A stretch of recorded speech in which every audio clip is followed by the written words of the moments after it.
តនាអ្នកហើយនឹងខ្ញុំ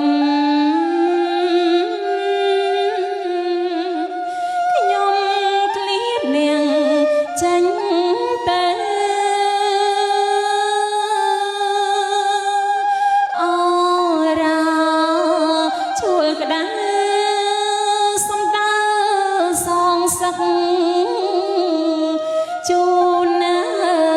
នាងសបញ្ជានៃដួងចិត្តខ្ញុំ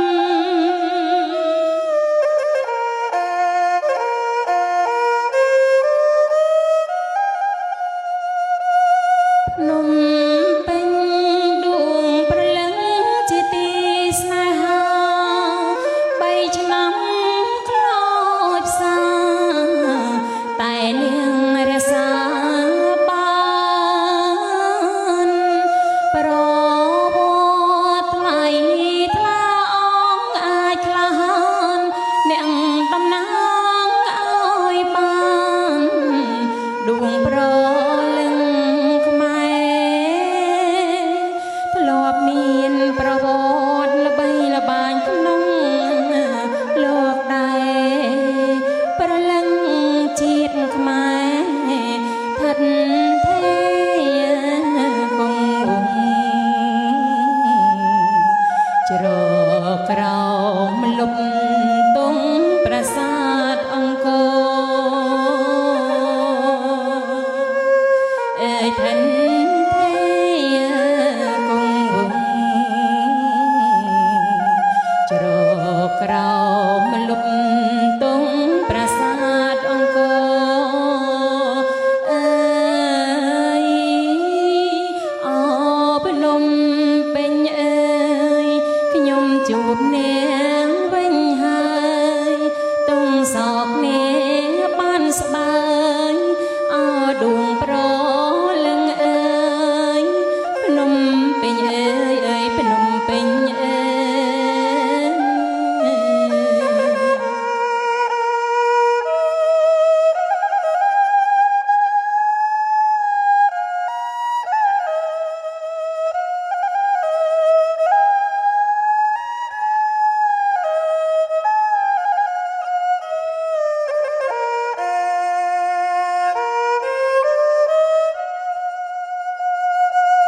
ភ្នំពេញដួងព្រលឹង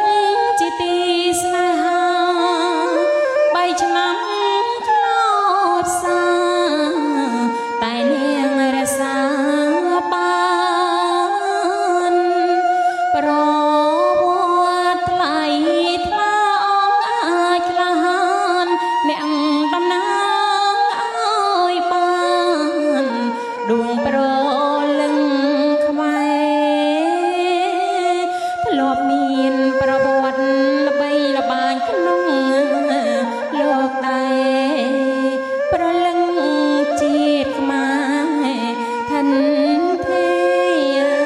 គង់វង្សជ្រកក្រោមលុបទង់ប្រាសាទអង្គរអើយឋិនថេរគង់វង្សជ្រកក្រោមលុបទង់ប្រាសាទអង្គរអើយអូភ្នំពេញអើយខ្ញុំជួបនាងវិញហើយទង់សោកនាងបានស្បើយអោដួងប្រលឹងអើយភ្នំពេញអើយអើយភ្នំពេញ